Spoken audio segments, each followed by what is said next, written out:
Welcome. Welcome. This channel is a quiet place for books and ideas. Here we talk about stories that stay with us. Not summaries, not ratings, but reflections. If you enjoy thoughtful reading, slow conversations, and books that ask more than they answer, you're in the right place. Let's begin. When we hear the name Albert Einstein, we usually think of genius, wild hair, big ideas, complex equations. But this book asks a much simpler question. Who was Einstein as a human being? In Einstein, His Life and Universe, Walter Isaacson tells the story of a man, not a myth. A man who struggled in school, who questioned rules, and who slowly changed how we understand the universe. The book follows Einstein from childhood to his later years. As a child, he spoke late and struggled in class. Teachers thought he lacked discipline.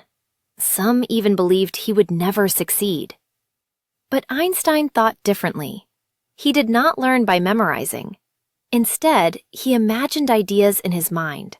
Light beams moving through space, trains racing past clocks. Later in life, while working an ordinary job at a patent office, he began asking quiet, profound questions. What is time? Is it the same for everyone? These questions may sound simple, but they led to discoveries that changed science forever. At the same time, the book does not ignore his personal life.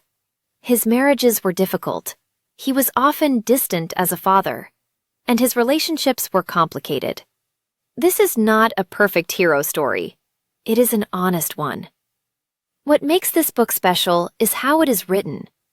Walter Isaacson uses Einstein's letters, notes, and private writings. This allows us to see how Einstein thought, not just what he discovered. The science is explained in a simple way.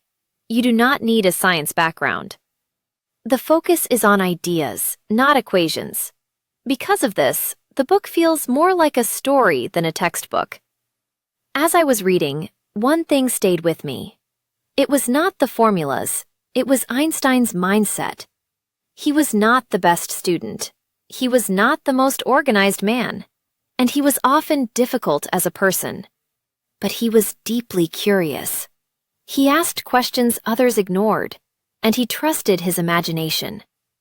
This book quietly challenges a common belief that intelligence looks only one way. At the same time, it does not excuse his flaws.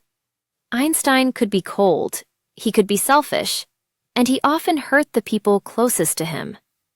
The book does not defend this behavior.